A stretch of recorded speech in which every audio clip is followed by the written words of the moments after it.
The Tenerife airport disaster, the deadliest plane collision in history. It was a quiet afternoon when a Boeing 747 stood ready for takeoff on a fog-covered runway.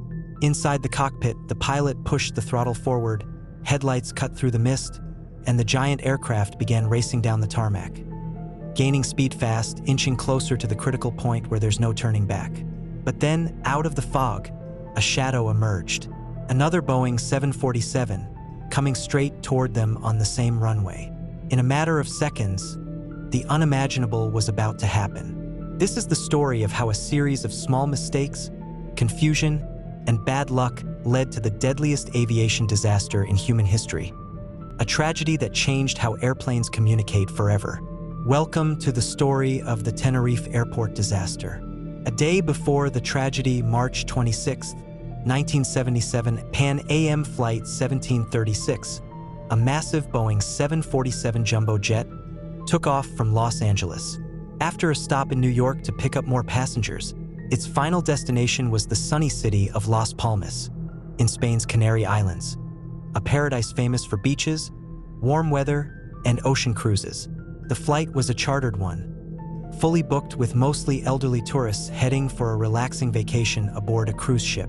The crew included Captain Victor Grubbs, 56 years old, First Officer Robert Bragg, 39, and Flight Engineer George Warnes, 46, along with 13 flight attendants serving 380 passengers. At the same time, from Amsterdam, another Boeing 747 was preparing for departure, KLM Flight 4805. Its captain was Jacob van Zanten, one of KLM's most respected and experienced pilots. His crew included First Officer Klaus Mers and Flight Engineer Willem Schroeder. On board were 235 passengers, 11 flight attendants, and high morale. They were also heading for the same destination, Las Palmas. 2 jumbo jets, 2 experienced crews, and 1 shared destination. No one knew that fate was quietly setting them on a collision course. As both flights were making their way toward the Canary Islands, something unexpected happened. At Las Palmas Airport, 2 men quietly walked into the terminal and placed a bag outside a flower shop. Minutes later, they disappeared. Inside that bag was a bomb. At 1 p.m., the airport received a phone call. The caller claimed to be from the Mpayak, a separatist group fighting for the Canary Islands' independence from Spain. The man warned that a bomb would explode in 15 minutes. Authorities had no choice. They immediately evacuated the entire airport. 15 minutes later, a powerful explosion rocked the terminal, shattering glass and collapsing parts of the roof. Panic spread everywhere. Las Palmas Airport was shut down instantly. All incoming flights were diverted, including the KLM and Pan Am 747s. Diversion to Tenerife. Both jets were rerouted to Tenerife North Airport, a small airport 110 kilometers away, surrounded by hills and known for unpredictable weather. Within minutes, Tenerife's quiet runway turned chaotic, as one diverted flight after another landed there. Unlike Las Palmas, Tenerife wasn't built for such heavy traffic, especially not for 2 jumbo jets the size of 747s.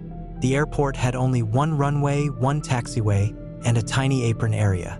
When the KLM plane landed at 1:38 p.m., visibility was good. The Pan Am flight followed soon after and parked nearby. Passengers were asked to deboard and wait in the terminal while the situation at Las Palmas was being resolved. Crowded airport and delays. Hours passed. The KLM crew decided to refuel their aircraft, filling it to maximum capacity so they wouldn't have to waste time refueling later at Las Palmas. But that decision would turn out to be critical. The refueling took time, and since the KLM jet was parked on the main taxiway, it blocked the Pan Am aircraft behind it.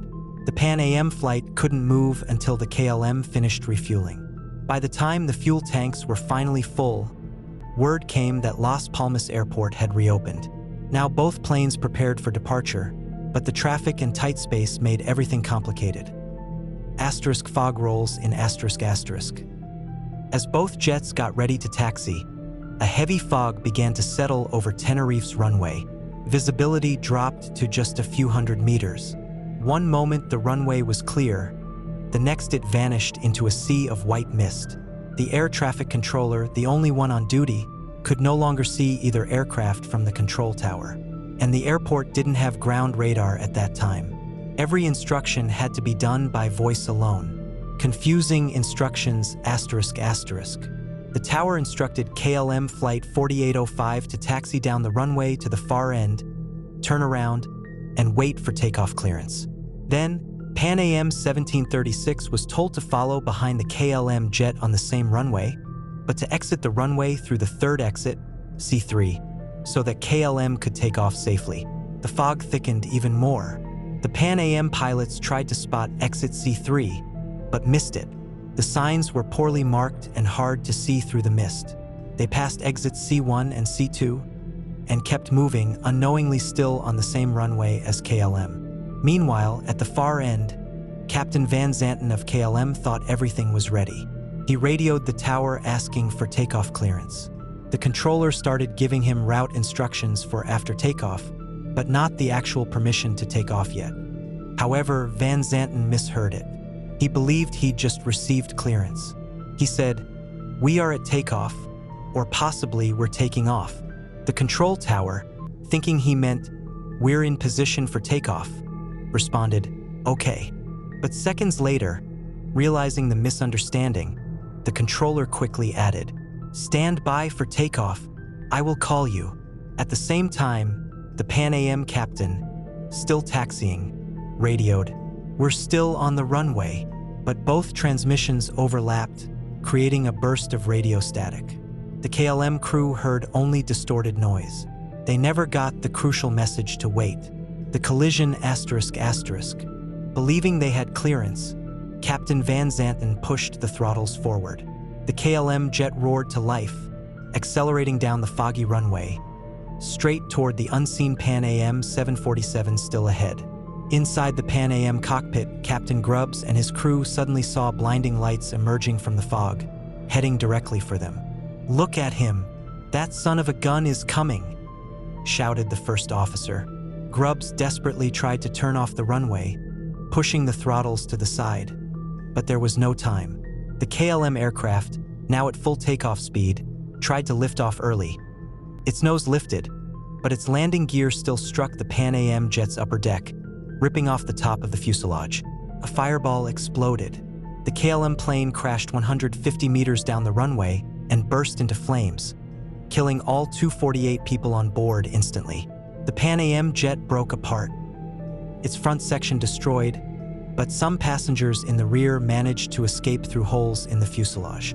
Only 61 people survived out of 396. Fog delayed rescue teams, who couldn't even see the wreckage for several minutes. By the time they reached the scene, it was already engulfed in flames. Aftermath and investigation asterisk asterisk. When investigators recovered the cockpit voice recorders, they pieced together the horrifying sequence of confusion and miscommunication. The chain of events included the bomb explosion at Las Palmas, the diversion to a small airport, KLM's decision to refuel and block the taxiway, sudden fog reducing visibility, Pan AM missing the C3 exit, and KLM taking off without official clearance. The final report held KLM's captain and crew responsible, stating that they began takeoff without permission, despite their flight engineer warning that Pan AM was still on the runway. The legacy of Tenerife asterisk asterisk. The Tenerife disaster claimed 583 lives, making it the deadliest accident in aviation history. But it also changed aviation forever. After this tragedy, the entire industry overhauled its communication system. New phrases like "cleared for takeoff" and "ready for departure" were standardized. Ground radar became mandatory at major airports, and runway signs and lighting were redesigned worldwide. Today, Tenerife has two airports, the Old North Airport, where the tragedy happened, and a newer South Airport, built at lower altitude to avoid fog and poor visibility. The story of Tenerife remains a haunting reminder of how one moment of misunderstanding can change hundreds of lives forever.